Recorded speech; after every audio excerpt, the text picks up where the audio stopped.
PoK को लेकर बढ़ी गहमागहमी, पीएम सख्त, सेना हुई तैयार, इस्लामाबाद में मच गया बवंडर, शहबाज का घूम गया सर, चीन से मांगी मदद। दोस्तों, पीओके का इलाका भारत का अभिन्न अंग है, जिस पर आजादी के वक्त से ही पाकिस्तान कब्जा करके बैठा है। इस भिखारी मुल्क के पास ठीक से पेट भरने की ताकत नहीं है, लेकिन पिछली सरकारों की गलतियों की वजह से देश का बहुत बड़ा हिस्सा आज उसके कब्जे में है। आज तक किसी सरकार ने उसे वापस लेने की कोशिश नहीं की। जो विषय बेहद सरलता से निपट सकता था, उसे बेवजह यूएन में ले जाकर अटका दिया गया। उसके बाद भी केवल कुछ कोशिशों के बाद इस मामले को खत्म किया जा सकता था, लेकिन तुष्टीकरण की घटिया राजनीति के लिए देश के बड़े हिस्से पर दुश्मन देश का कब्जा बने रहने दिया गया। देश में सरकार बनाने के लिए तमाम उठापटक, देश की अशिक्षित जनता को जातिवाद में तोड़ के किसी तरह से अपनी सत्ता को कायम किया जाए, पूरा जोर इसी बात पर दिया गया।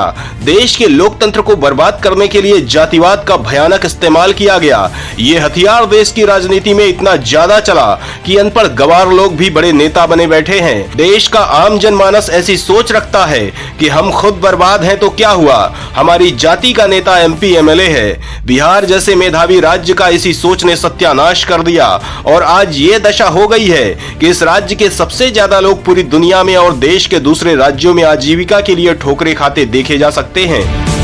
लेकिन कहने को तो लोकतंत्र शब्द बहुत अच्छा लगता है और अच्छा है भी, लेकिन जातिवाद, क्षेत्रवाद के जहर ने इसे कहीं का नहीं रखा है। देश के लोग विकास को नहीं, अपनी जाति को चुनते हैं और इसका रिजल्ट होता है बैसाखी की सरकार, जो पूरे 5 साल इसी बात पर व्यस्त रहती है कि उसके घटक दल नाराज ना हो, उनकी सरकार गिरने न पाए और देश के लिए कोई मजबूत ठोस कदम नहीं उठा पाती है। इसी व्यस्तता में पीओके पाकिस्तान के पास बना रहा। कभी भारत अपनी राजनीति से फुर्सत नहीं हुआ कि इस मामले में कोई कोशिश करता।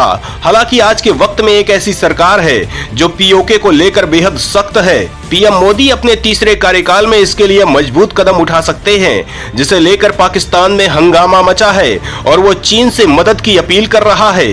चीन ने मदद की भी है। सवाल उठता है कि आखिर पीओके के मामले में चीन क्यों टांग अड़ा रहा है, पाकिस्तान को किस तरह की मदद भेजी है, इससे देश को हमले का मौका कैसे मिल गया है, भारत किस तरह का हमला कर सकता है, पाकिस्तान में किस तरह की भगदड़ मची है।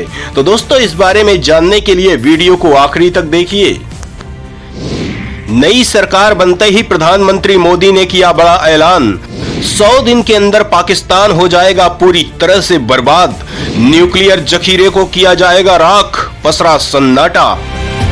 दोस्तों, लोकसभा चुनाव में तीसरी जीत मिलने के बाद पीएम मोदी ने अपने भाषण में साफ कहा है कि 100 दिन के अंदर कुछ ऐसे फैसले लिए जाएंगे कि दुनिया देखती रह जाएगी। दोस्तों, लंबे वक्त से मौजूदा सरकार इसके लिए बड़ी तैयारी कर रही है, लेकिन बार बार कोई न कोई बाधा बनती जा रही है। पाकिस्तान जानता है कि वो भारत की ताकत के आगे ज्यादा देर नहीं रुक पाएगा, इसीलिए वो बार बार परमाणु हमले की धमकी देने लगता है। दोस्तों, दरअसल पाकिस्तान ने भारत के खौफ में ही परमाणु बम बनाए थे। उसे लगता था कि भारत कभी भी बड़ा हमला करके उसके वजूद को खत्म कर देगा। आज भी पाकिस्तान यही मानता है कि केवल परमाणु बमों की वजह से भारत रुका हुआ है, नहीं तो कब का पाकिस्तान पर कब्जा कर चुका होता। दोस्तों, पीएम के ऐलान के बाद माना जा रहा है कि देश अब जल्द ही पीओके से पाकिस्तान का कब्जा खत्म करके उसे देश में शामिल करेगा। इसे देखते हुए पाकिस्तान तैयारियों में जुट गया है। सबसे पहले शहबाज ने जिनपिंग से मदद मांगी है, क्योंकि पाकिस्तान जानता है कि इस वक्त भारत की सेना इतनी मजबूत है कि उसे ताश के पत्तों की तरह बिखरने में ज्यादा देर नहीं लगेगी। चीन ने उसे देखते हुए पीओके में तैनाती की है। दोस्तों, चीनी सैनिक सिविल ड्रेस में पीओके में तैनात हैं। सवाल उठता है कि आखिर चीनी सैनिक सिविल ड्रेस में क्यों तैनात किए गए हैं, चीन खुलकर सामने क्यों नहीं आता है। तो दोस्तों, पीओके आधिकारिक रूप से भारत का हिस्सा है, देश के पास इसके पेपर भी हैं। ऐसे में किसी तीसरे देश की मौजूदगी कानूनन अपराध है, इसीलिए चीन ने ये कदम उठाया है। इसके अलावा वो देश को धोखा देने की नाकाम कोशिश कर रहा है। दोस्तों, चीन पाकिस्तान बेल्ट एंड रोड परियोजना में साथ मिलकर काम कर रहे हैं और चाइना पाक कॉरिडोर पीओके से होकर गुजरता है। ऐसे में अगर इस हिस्से में भारत का कब्जा हो जाता है तो चीन की ये परियोजना बर्बाद हो जाएगी। इसीलिए चीन इस मामले में टांग अड़ा रहा है। दोस्तों, वहीं पाकिस्तानी सेना ने चीन के ही भारी हथियारों को पीओके में तैनात कर दिया है। इसके अलावा चीन ने अपनी सीमा में 5वीं पीढ़ी के फाइटर जेट तैनात किए हैं, जबकि पाकिस्तान ने जेट-10 विमानों को तैनात किया है, जो इसने चीन से ही खरीदा था। राफेल के आने के बाद दहशत में पाकिस्तान ने ये कदम उठाया था। दोस्तों, चुनाव के पहले ही सरकार इस मामले में मुखर होकर बोलती रही है और इसी खतरे को देखते हुए पाकिस्तान चीन लोकसभा चुनाव को प्रभावित करने की कोशिश करते रहे थे और चुनाव परिणामों के बाद भी पाकिस्तान ने इसलिए खुशी का इजहार किया था क्योंकि अकेले भाजपा को बहुमत हासिल नहीं हो सका है। लेकिन फिर भी सरकार वापस आने जा रही है और पहले ही पीएम ने अपनी अगली पारी के लिए बड़ा ऐलान किया है, जिसके बाद पाकिस्तान में अचानक भगदड़ मची है। सबसे ज्यादा चिंता पाकिस्तान को अपने परमाणु जखीरे को बचाने की है, जिसके लिए वो तमाम कोशिशें कर रहा है। सवाल उठता है कि आखिर पाकिस्तान किस तरह की कोशिश कर रहा है, परमाणु हथियारों को कैसे सुरक्षित करने में लगा है, भारत कैसे उसके परमाणु जखीरे को कर सकता है बर्बाद। तो दोस्तों, इस बारे में जानने के लिए बने रहिए हमारे साथ आखिरी तक। पाक आर्मी अचानक पहाड़ों में करने लगी खुदाई, सैटेलाइट तस्वीरों ने खोला राज, एक्शन में देश परमाणु हथियारों को बचाने के लिए कर रहा कोशिश। दोस्तों, पाकिस्तानी सेना को लगता है कि भारत जब उस पर हमला करेगा तो सबसे पहले उसके परमाणु जखीरे को बर्बाद करेगा।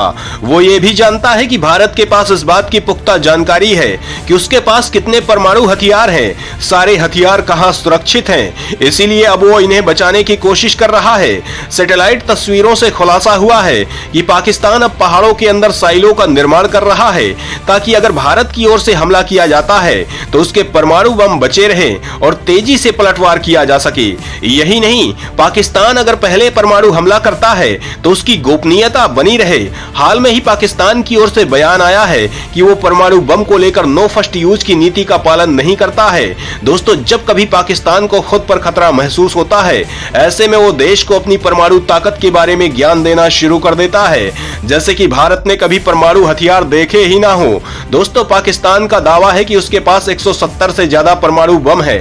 इसके अलावा उसने कई तकनीक की मिसाइलें भी बना रखी हैं। लेकिन अगर भारत की बात करें तो देश के पास ज्यादा घातक मिसाइलें और परमाणु बम हैं। भले ही आधिकारिक तौर पर भारत 165 परमाणु बम होने की बात कहता है, लेकिन भारत के पास कितनी ताकत है वो केवल भारत ही जानता है।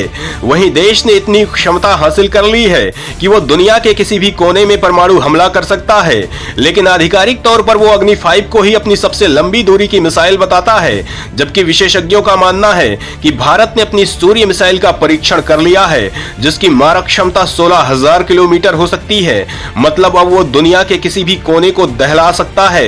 इसके अलावा देश अपनी अग्नि 5 को MIRV तकनीक से लैस कर चुका है। मतलब एक साथ कई टारगेट को तबाह करने में देश सक्षम है। इसी वजह से पाकिस्तान अपने परमाणु हथियारों को बचाने की कोशिश कर रहा है। दोस्तों, पाकिस्तान ने कराची और हैदराबाद शहरों में स्थित परमाणु सेंटर में अलर्ट जोन बनाया है, जहां पर दोहरी बाड़ लगाई गई है। इससे पता चलता है कि पाकिस्तान के न्यूक्लियर स्टेट्स में बड़ा बदलाव कर दिया गया है, ताकि बहुत तेजी से परमाणु हथियारों को लॉन्च करने के लिए तैयार किया जा सके।